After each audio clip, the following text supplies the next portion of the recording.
Ladies and gentlemen, welcome to episode 3 of the 1-0 show, aka the home of football vibes. And what a very tasty show we've got for you today. Have a look at the menu right next to you on the screen. We've got to start off the show with Froutys 5, my 5 best moments from the weekend that just passed, with the first round of the Premier League starting off with an absolute bang. So many good moments, so many to choose from. Make sure you got to want to watch out what I picked. Then we're going to go over to Tottenham and talk about the Harry Kane situation. Will he stay? Will he go? Is he the ultimate professional, as fans are calling it?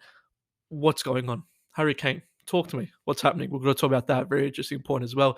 Then we're going to get to the Premier League preview. I've chosen the 3 games that I think have got some important talking points, but I'll touch on all the games and give my predictions as well. So make sure you tune in to see how I think your team will go this weekend. Then a couple of weeks ago, I asked the people on Instagram for some unpopular footballing opinions that they might have. I've chosen the best 5 that I've got from that poll. So you want to tune in that because I'm looking at the notes now. Controversial, I tell you.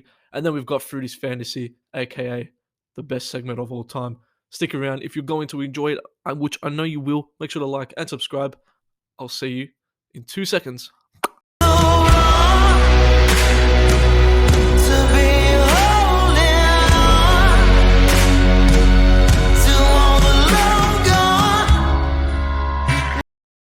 Yes, what is going on, everybody? How's it going? Hope you're all well. Hope you're staying safe, doing all that funny business.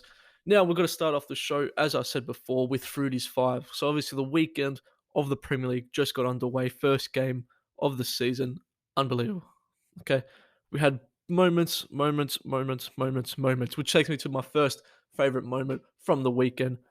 Simple one, fans return. Okay. There is nothing better. And I know near the end of last season, we had maybe 20% capacity at stadium. Just not the same. Just not the same. And to see, as a United fan, to see Old Trafford fill to the brim with Manchester United fans, seeing Leeds fans, even just seeing any fans, the emotion when Greenwood scored that goal. Greenwood's someone who it doesn't scream, he doesn't show a lot of emotion. He seems like a poker face sort of player. The emotion when he scored was just unbelievable and awesome to see, let alone Brentford's game. Okay, unbelievable fans there. Just so good to see the fans. It makes you want to watch maybe the lower games or the less interesting games even more. Okay, because you want to see the fans. It's so much more appealing to the eye. Where we are, obviously in Australia, makes it so much more appealing to the eye to see what the fans are like, what the reception for players is going to be, the reaction to goals. It's just top. It's top. I think we're in for a very, very, very, very, very juicy Premier League season coming up. Now, number 2, you're going to say, oh, Costa, okay, we knew it. You're a Manchester United fan. We all know, okay? We know what's going to come. Number 2, I've gone for a Paul Pogba masterclass. And I don't use the word masterclass often, but when someone deserves to be labelled as a masterclass, I say it. Paul Pogba put in an unbelievable display. Okay, there's obviously all that news of Graham Souness still not really giving him credit after a 4-assist game. Okay, saying Greenwood was a star. Miko Richards saying, "What are you talking about, Graham?" But that's okay. We don't worry about them. We don't talk about that nonsense. Okay, it was unbelievable. United were unbelievable. I did live stream it on the channel, so check it out if you want to see my reactions. Follow the Instagram _1nil. I've posted some clips on there, and he started off in that sort of left attacking mid left wing, but the ability to give him the free roam, as I mentioned during my watch along, is something that is so positive for United and for him, because he is someone who, and people say, look at what he does for France. Why is he always so much better for France than he is for Manchester United? Because he can have that free role to go up and down, left and right, do what he really needs. With the France team, he's got N'Golo Kante next to him. So you put anyone next to a Kante, they're going to be very, very good. Unfortunately for United, we don't have a Kante. We've got a Fred and McTominay. But by having him on that sort of left attacking mid role, left wing role, means that he can maybe push up a bit and maybe rotate with Bruno and sort of claim that left-hand side. He tucked in a lot as well, he was able to effectively receive the ball from the middle and almost attack that space that he made for himself. So I was very impressed. Obviously 4 assists. I did say in the interview with Claude on the 1-0 show last week, I believe in Pogba this season. There's something There's something brewing in him. I can feel it. Now, next up, number 3. I've gone for Brentford's victory. Okay. Watching that game and watching the final, the celebrations after the game. Obviously, they've just defeated Arsenal, which for Arsenal, it's terrible. Arsenal are, you could do a whole bunch show on them. Arsenal are so far in the mud, it is not funny. But it's like picking on it's like picking on a kid that can't see, telling him, "Here, look at my watch." It's just rude. It's just rude. You shouldn't do it. Okay, but watching the emotion from Brentford fans, seeing old men cry in the stadium, it gives every football fan, sports fan, every human being just goosebumps. I'm watching the celebrations. I'm massive, massive fan of the manager. I said it previously on some videos. I think on the first ever 1-0 show where I said what you need to look out for with Brentford and the promoted teams. The first game was at home against Arsenal. A lot of people actually sort of maybe had Brentford to walk away with a point, but I don't think they expected Brentford to play that well and that convincingly and beat Arsenal as well as they did. Arsenal were okay in the second half, but you can't be okay. With all due respect to Brentford, Arsenal Football Club should beat Brentford. Okay. Now, a lot of people are talking about Brentford. They're going to be the new Leeds. And I've been messaging all the boys saying 21 is coming. It's all just excitement, optimism at the start of the season, which is obviously what you want. However, first game of the season, I can guarantee in 18 weeks' time, everything's got to be different. A lot of things will change, but at the same time, enjoy it. Brentford, they've definitely got a special place in my heart. Brentford, well, very big fans, and the gaffer, being a coach, the gaffer seems like a very, very modern football coach who just understands what he needs to do to get the best out of his team and the whole club in general. In at number 4, I've got my man Heung-min Son claiming his throne. Okay, Tottenham go out and beat Manchester City 1-0 at home. Fantastic result. There's a lot of factors going into that, and obviously I'll talk about the Harry Kane situation later on in the show, so stick around for that. But Son showed that he can do it on his own, and he showed that he can be Tottenham's face. He can be the head of the table. So I think ultimately, Heung-min Son, that was a huge game for him because people go, no Kane, no Tottenham. Hold on. Don't put, Son says, hold my beer. Don't disrespect my name. Put some respect on my name, as they say. Had a good, was it a convincing win for Tottenham? No. Were City quite, were they terrible the whole game? No. Okay. But ultimately, they didn't walk away with the 3 points, and Tottenham got the job done. Big respect to Nuno. He's one of my favourite managers in the sense of just gets on with his job. You very rarely hear him complain. I think he's a good manager, but I think especially this was very exciting to see for Son. Puts his name up and say, "Hey, I'm here. I'm always coming." Okay, and last but not least, maybe an interesting one. I've gone for Newcastle versus West Ham. That game was arguably game of the week. It was a incredible, incredible match to watch. And I think overall, just from the start to ending, just high intensity. Newcastle looked very good. Obviously, we know what the Geordies are like in Newcastle. They were up and about. Saint Maximin looked lively. Okay, played very, very deep though. Like he was coming down a lot and a lot more than maybe what some fans are wanting because we know how dangerous he is in front of goal. To see Antonio once again pulling through. West Ham started off slow, but they did very well to come back, possibly with a controversial penalty decision. But overall, through his 5, I was about to swear, it was an unbelievable weekend of football. And let's hope match week 2 can bring us the same. Now let's get on to the Harry Kane situation, ladies and gentlemen. Harry Kane. What a pain the Harry Kane has been. You'll come across some people who say he's only trained for 1 day, 2 days, 3 days. Okay, yes. I watched the debate with Gary Neville, Roy Keane, Jamie Carragher. Okay, and Neville was going on saying he's been a saint of football. You actually watch the whole thing. He does say, but he should still be attending training. So unfortunately, now clips can be taken out and do all that business. So he did say that he has been coming to training. And then I can understand the opposing people, and especially as a United fan, Pogba does it. He's a terrible professional.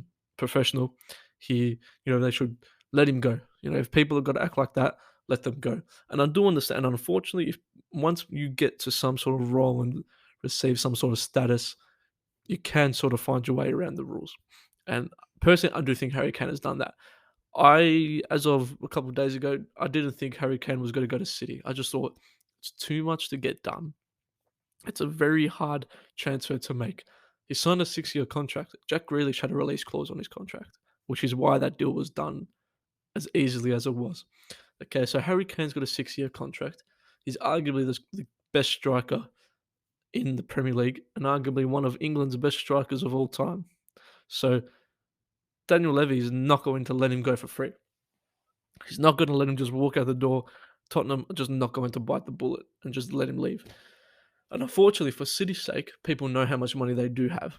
So if a club can get an extra 10 mil because you are City, what do you mean? You've got the money, give us that extra 10 mil. They're going to have to do that. I personally think Harry Kane in this situation, for him to not be even a part of the squad, and you look at the likes of Jadon Sancho, okay, Trippier was, Calvin Phillips was on the bench for Leeds. Mason Mount played. So many more England players didn't necessarily start as a Calvin Phillips, as I just mentioned, but were a part of the team. They were part of the squad. And, Phillips didn't get much game time. Sancho came on last 15 minutes. A captain of a team like Tottenham, first game of the season, new manager, all this controversy surrounding the, Harry Kane, will he leave, against Man City, the club that are likely to sign him, to not even be a part of the squad, let alone in the stadium. There's so many cameras, and Gary Neville said after the thing is like, there's so many cameras around. I'm sure they were looking for him the whole time. How is Harry Kane not going to be in the stadium? Maybe we're assuming stuff there. Maybe he was just secret, whatever. But I'm sure someone would have caught him. I personally just think that's stupid. I personally think he sort of maybe let his status get to him, and he's not bigger than the club. Harry Kane, was leading goal assist, leading goal scorer, and Tottenham finished 7th last year. You look at that and you say, well, no Harry Kane means I could finish maybe 9th or 10th. Yes, however, no one is bigger than the club. The only example we've seen of that recently is Messi. Okay, but Messi tried his best to stay at Barcelona, but it just couldn't be done. So I think for Harry Kane now, unfortunately, it's a very, very, very tricky one. Not being a part of the squad, as soon as I saw that, I'm like, okay, he's gone. I think he's done. He has been named, however, I saw the other day, I'm not sure if it's completely true. He has been named in the conference, the Europa Conference League, whatever it is now. He has been named in that squad to travel. So whether that goes, okay, maybe he's staying because he purely just didn't train. I think Harry Kane can easily take up a free spot on the bench. There's 3 subs come on. He could have easily replaced just one of the young kids on the bench in that match. And purely be there for experience, purely be there because he is captain. Be there as captain and lead. Okay?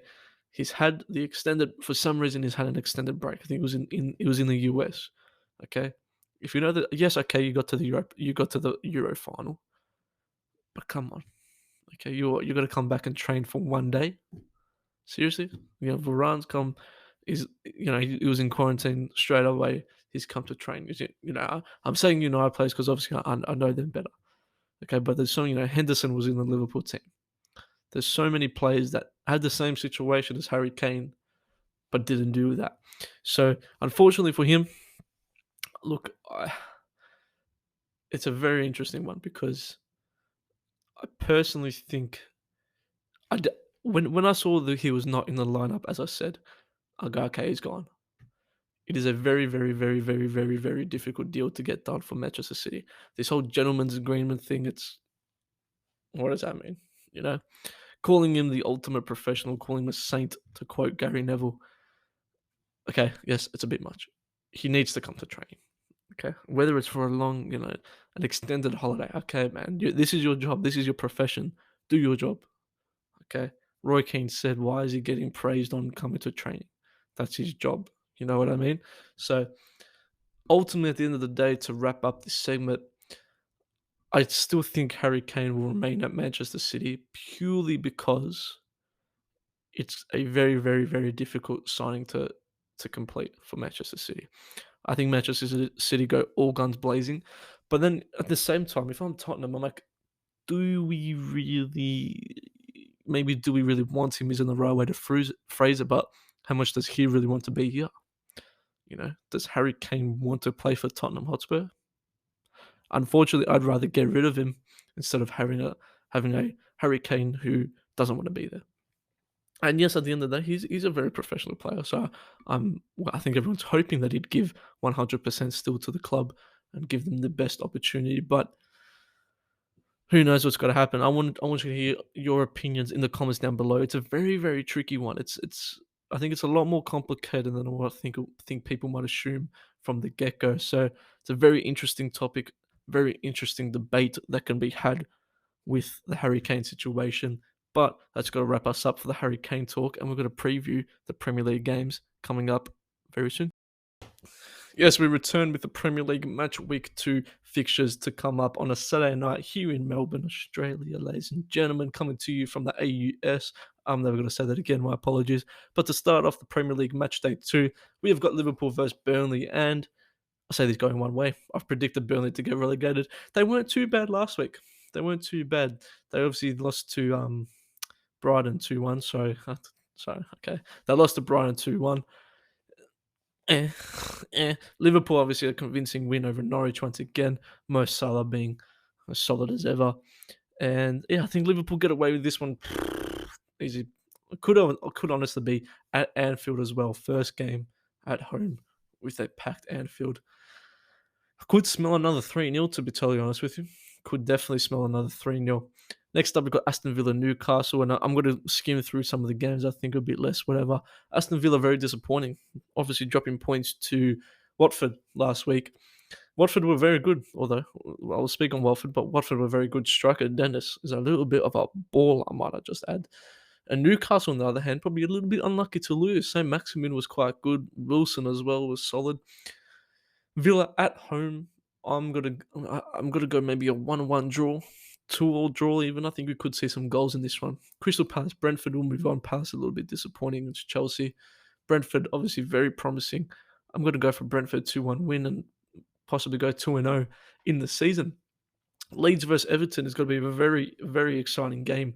Everton very good in the previous week against Southampton, winning 3-1. Richarlison was good, and Richarlison is one that as football fans, I'd be sort of keeping my eye on. He's a bit of a baller. Just came back winning gold at the Olympics, and he's in fine form. He did well last week, so I think Richarlison could be someone, and obviously Rafa Benitez, Everton side, which could maybe cause some upsets this season. Leeds United, obviously very disappointing. I think Calvin Phillips was a huge loss to them against Manchester United because that holding midfield role was just non-existent.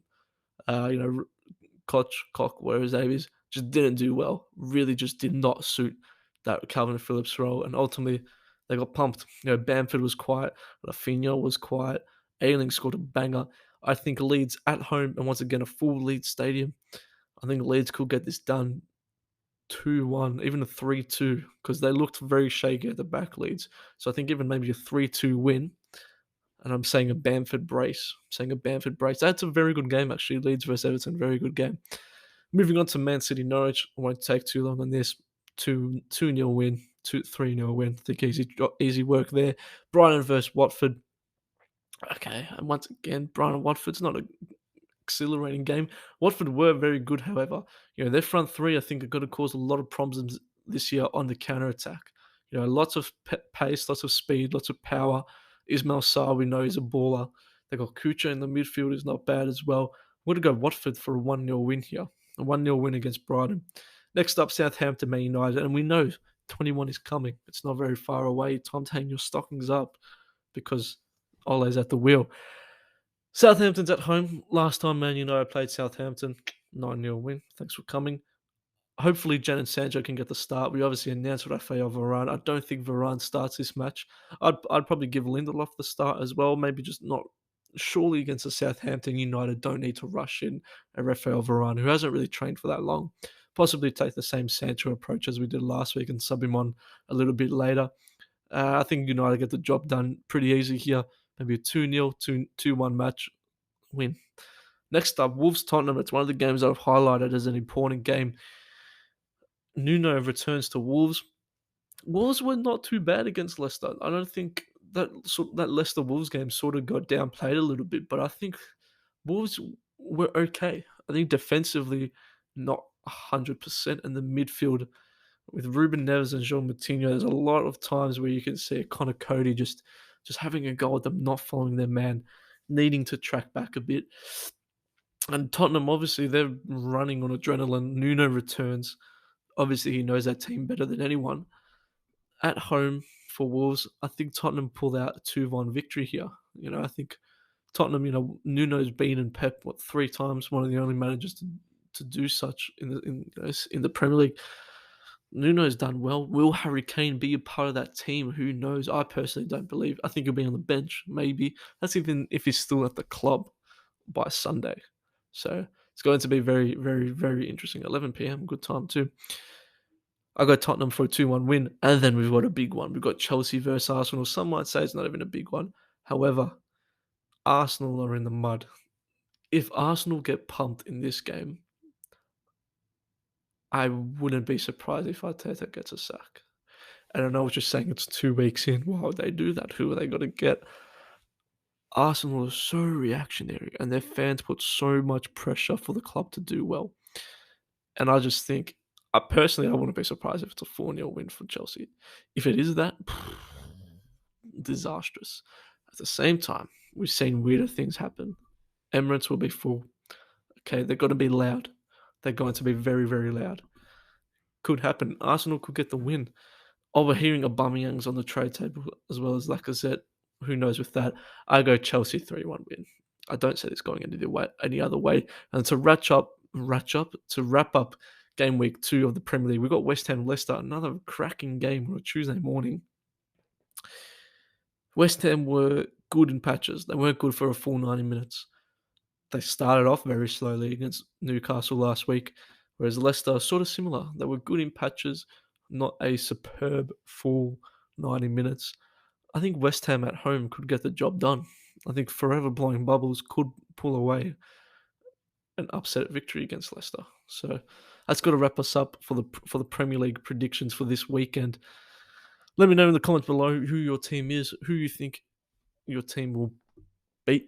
If you're a Liverpool fan, are you going to beat Burnley? Because maybe you won't.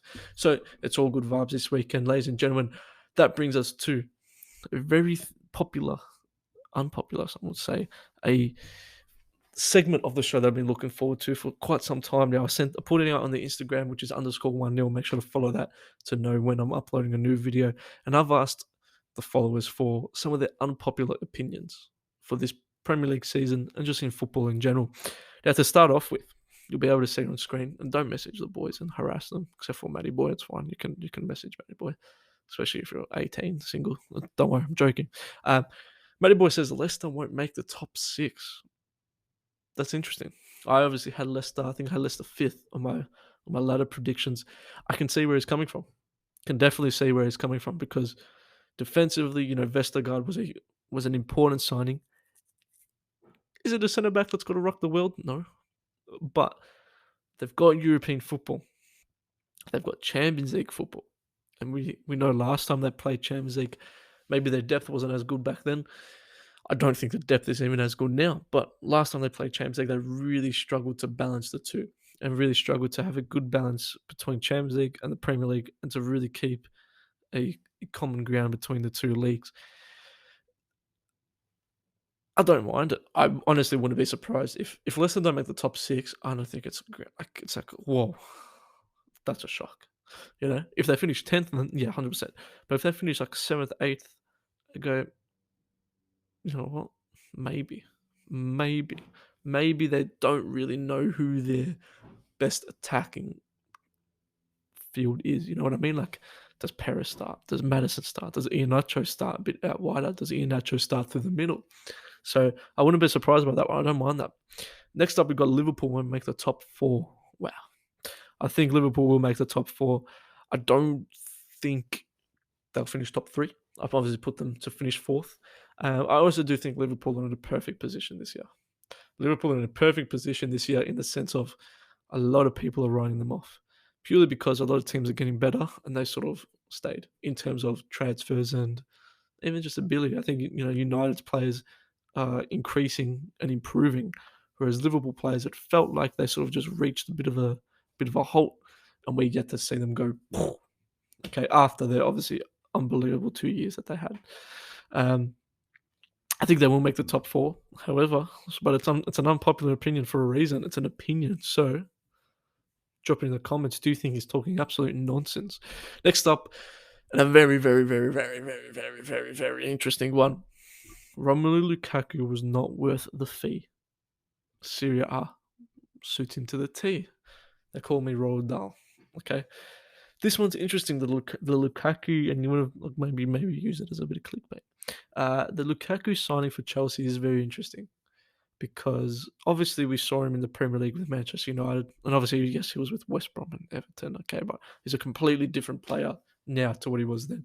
We saw him with Manchester United, and he copped a lot of criticism. Maybe he wasn't used the best. Sometimes he'd be pushed out to the wing.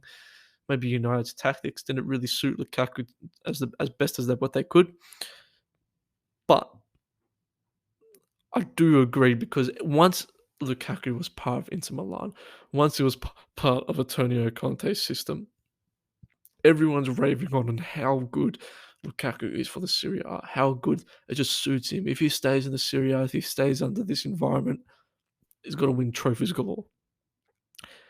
I know Inter Milan is in a bit of strife, they're in a bit of trouble as well. But then he's come to Chelsea, and maybe I personally think it could be a bit too soon. He's come for a huge fee as well, 97 on mil. That I feel like there's a lot of weight on his shoulders. And you might disagree with me. I don't think he likes the pressure. I know he's got a bit of that arrogance that we saw him last year against AC Milan. He stood up to Ibrahimovic. He was quite a dominant figure in the Serie A, but I think deep down he knew that he was one of the boys. He was like, yeah, I'm in the Serie A. I run this place. Comes to the Premier League, I hate to break it, Rom, but you're not.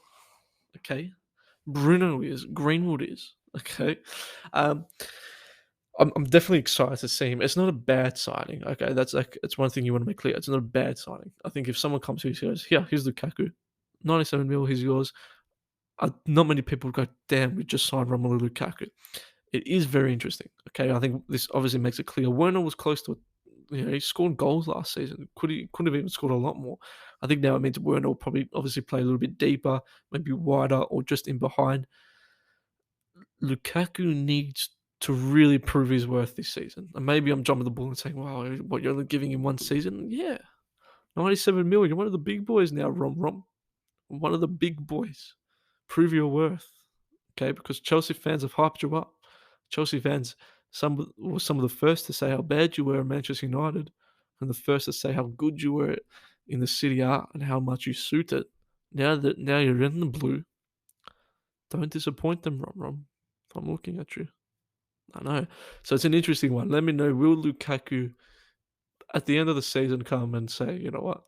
That's a good season. We've done it." Will fans say Rom smashed that signing? It's an interesting one. Let me know in the comments down below. The next up, we've got football is becoming more of a job than a passion, which I like this one because I think now we're definitely seeing footballers being more aware of making themselves a brand. We can see, I know Greenwood is slowly starting to get into that, even just simply making a logo off their name. We're seeing Rashford. Obviously, he's done a lot of great stuff for the community and for the country. Rashford is very much a brand as well. Jesse Lingard's another perfect example. David Beckham was one of the first biggest brands. Footballers turn into brands. Ronaldinho is the same. Okay, and obviously Messi and Ronaldo are the biggest ones. Ronaldo arguably the biggest of all time. I think it's still a passion because I think you need to be passionate about devoting your whole time, your whole week to training, eating, working out, religiously and keeping yourself to a good standard. But I definitely think a lot more people, especially now in the current climate, are like, okay, how much can I monetize myself whilst I'm playing and whilst I'm playing at a high level? Which then does sort of mean it's my job. How many players are making their own celebration for their brand? Jay Ling's perfect example. When he did that, I can guarantee you part of his reasoning is, okay, if I make myself a a celebration that people know is Jesse Lingard. Perfect. I can whack that on a t-shirt. People will buy it. Kids love me. Let's do it. See, I don't totally agree with you. I don't totally disagree with you. Sorry, so I don't mind that. And next one to wrap it up, Thomas Tuchel is the best manager in the league. I do think he's very underrated. I do think he's very, very underrated as a manager. Do I think he's the best in the league? No. I'd still rate Klopp above Tuchel. I think obviously Pep Guardiola. Yes, I know he's got unlimited funds. Some would say, but he's a very, very good manager. I think I'd probably put Tuchel top three. Definitely, I think he's probably the third best manager in the league currently. If Chelsea can go and make a dominant run in the Champions League, maybe not win it, but make the semi-final and be very, very, very good this Premier League season, then I could maybe bump him up a couple of spots. But I agree, he's very underrated, but I don't think he's the best manager in the league. So that's going to wrap us up for the unpopular opinions and a bit of the Premier League preview as well. If you have enjoyed up to now, please like and subscribe, do all that business, because up next we've got Froutys Fantasy, and you're not going to want to miss it. Okay, Froutys Fantasy. Take me away to Froutys Fantasy. 2 minutes. Yes, Froutys Fantasy, aka everybody's dream fantasy. I know, don't worry, it's good. Okay, now, yeah, let's look at my team. Pretty much, let's take a look at my team from the weekend. I'm having a lot of fun with fantasy. I was excited at the start. Okay, obviously, if you did see me announcing my final team last week, I was still up in the air about it. I changed it sort of not last minute, but like I still sort of stuck to the same game plan. But yeah, it's interesting. Let's take a look at the team. Ended up scoring 89 points. I'm currently, you know, I'm doing okay in the league. So I'm mid-table. First game, it's all a bit of luck as well. It's really fantasy's all a bit of luck. It's all a bit of fun. You can see Sanchez in net at 2 points. I think most people would have probably expected that. Obviously, a very, very, very popular goalkeeper in the game. Trent getting a 6.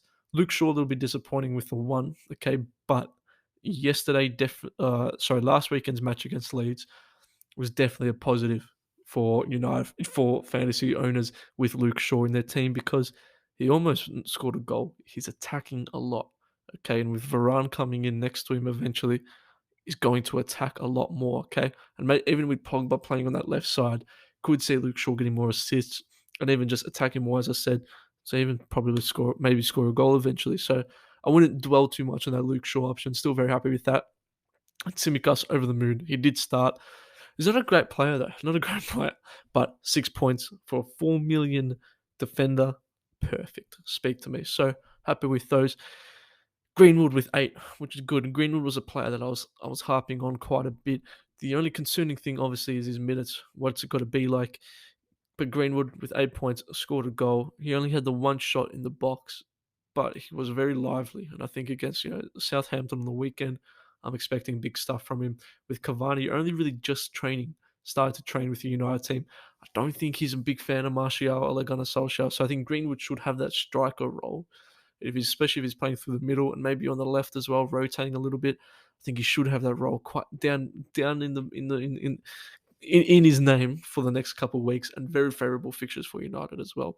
Obviously, Salah, we knew he was going to do business as usual against Norwich. He did just that. As my captain, Bruno on 20, which was all right, sweet. Rafinha was a bit disappointing, but overall Leeds were a bit disappointing. Like, Bamford especially, maybe could have done a little bit more, but Everton this weekend, I think they should bounce back. Tony, once again, 2 points. Disappointing in the sense because for a long time I did have Antonio in this team, and he goes and does what he does. But Danny Ings made up for it by scoring a goal. And overall, I'm still quite happy with the team. I'm not going to make any changes. There are some on my watch list, which I'll let you know in about 2 seconds. But overall, I'm content. Okay, it could have been a little bit better. I think Luke Shaw ultimately can, if he can pull out, the yellow card sort of damaged his score a bit. And I do still expect Leeds to do well, and Rafinha and Bamford to get more than 3 points combined in the near future. So there is a big week that I'm needing. However, I do have my watch list, and the watch list includes of mainly attackers, because I'm quite happy with my defenders. And first up, I've got Richarlison, and I know I think he did just get a price upgrade, and he is one of the most transferred in players, with Paul Pogba being number 1. But I'm not really buying the bullet on Pogba. I think he can sit a bit deep in it for his price as well. I think he maybe get some more beneficial plays, but that's someone we can also keep an eye on. I've got Richarlison up there because if Bamford does continue maybe having a poor couple of games, I'm not really going to buy the bullet just yet. But Richarlison, I'm expecting him to have quite a good season. But Everton, we do know, do start the season well. And Richarlison hasn't had much of a preseason. So maybe halfway through the year, we could see him start to get some more soft tissue injuries and miss out on more games than a Patrick Bamford. But Richarlison definitely is someone on my list. I'm not going to bring him just yet, but he's someone I'm watching out for. Another striker is Dennis from Watford, and very cheap, 5 million for Dennis. He was lively. He got on the score sheet for Watford, but he got in some unbelievable positions. A lot of it, I assume, obviously does depend on Watford's success and how long they can maintain, their positive results. Obviously, just one game happening, but Dennis, I think, is someone, if he can do it for another 2-3 weeks, who do I take out? Possibly an Ivan Toney, possibly a Bamford if Bamford's really not stepping up to it, and try to upgrade one of my other midfielders, maybe Greenwood in the near future, or Rafinha. Ben Rama obviously had a fantastic weekend, so Ben Rama could be someone that comes in for Rafinha instead. And then Ben Rama is another one on the watch list, but he's a highly owned player, so I'm sure a lot of you will be aware. And one that sort of pained me on the weekend was Heung-min Son, because I've had Son in this team for a long time, and I was definitely Son was definitely a player that go, you know what, I think he could have a very good season. He obviously scored. I had to move him away to fit in Bruno Fernandes, but Son is another one where, again, if I do maybe trade out a Bamford or a Tony and bring in a Rafinha or a Dennis at striker, which frees up, and I've got zero point 0.5 in the bank, obviously, which frees up a bit more room. Um, in the bank, as I said, in the bank, frees up some more room there. Maybe a Son could be someone who I get in before his price does start to increase in the near future. So that's going to wrap it up for the fantasy segment. Another big weekend to come. Obviously, like I said, I'm kind of new to the fantasy YouTube thing and all that. It's not going to be the greatest fantasy YouTube place you've got to find, but yeah, it's a big weekend. This team I'm still quite confident with. On a good weekend, ideally Liverpool play Burnley, could be seeing good results there. United have got Southampton. You should be seeing results there from United. Leeds, Everton. Okay, Leeds can definitely start to punish maybe that Everton defense. Brighton have got Palace, so maybe Tony can get his first goal on the board.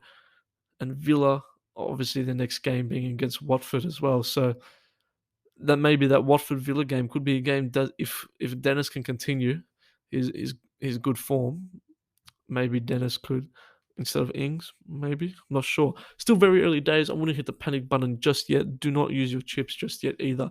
But overall, it's got to wrap us up for the 1-0 show this weekend, ladies and gentlemen. If you did enjoy it, please like and subscribe for more. I'm going to be back next week. We do have an interview next week coming up with Adam Peacock. If you're from Australia, you wouldn't know. If you've watched the A-League, you wouldn't know who he is. So thank you for joining me. I'm Costa.